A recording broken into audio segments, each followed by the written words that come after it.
Hi, my name is Jamie Spittler, and this is for CI 202 regarding quest number 2. This is discussing NETs and some of the qualifications or what we felt was most important as we read through this section.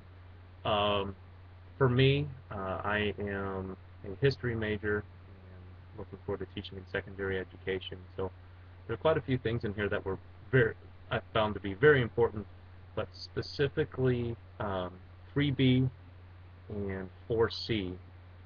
And they kind of went hand in hand, but I think it's very important for both students, middle school or even a high school situation, to understand their importance, especially going forward and as they go through their academic careers. Whether or not they end up being an historian or not, the information contained in there is going to be very important to them. For me, as a historian and as a hopeful history teacher, it's imperative that I teach these out to them. So, one was 3B: locate, organize, analyze, evaluate, synthesize, and ethically use information from a variety of sources and media. And 4C was out of the critical thinking, problem solving, and decision making. Uh, 4C states collect and analyze data to identify solutions and or make informed decisions. To me, again, those both go hand in hand. It's imperative that students can take the information they get, be able to look at it critically, understand the context um, that it's within.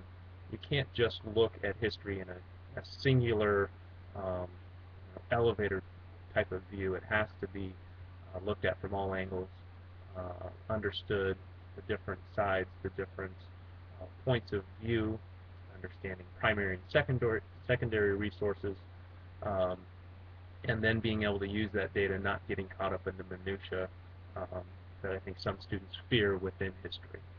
The critical thinking and problem solving, decision making specifically as it relates to 4C, is certainly something that the professors here in the history department at Iowa State emphasize.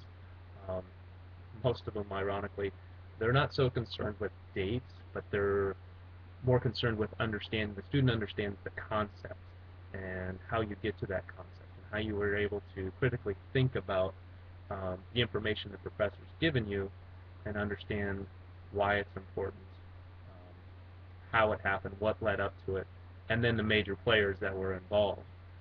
Not simply remembering specific dates and generalities, but really the ability to critically think about it. And that's why I felt like these two sections really tied into being able to gather the data, um, organize it, make sense of it, and then be able to critically think about the information at hand and apply that. So those were the two that I felt were most important for our section, and look forward to any particular comments if anyone has any. Thanks for your time.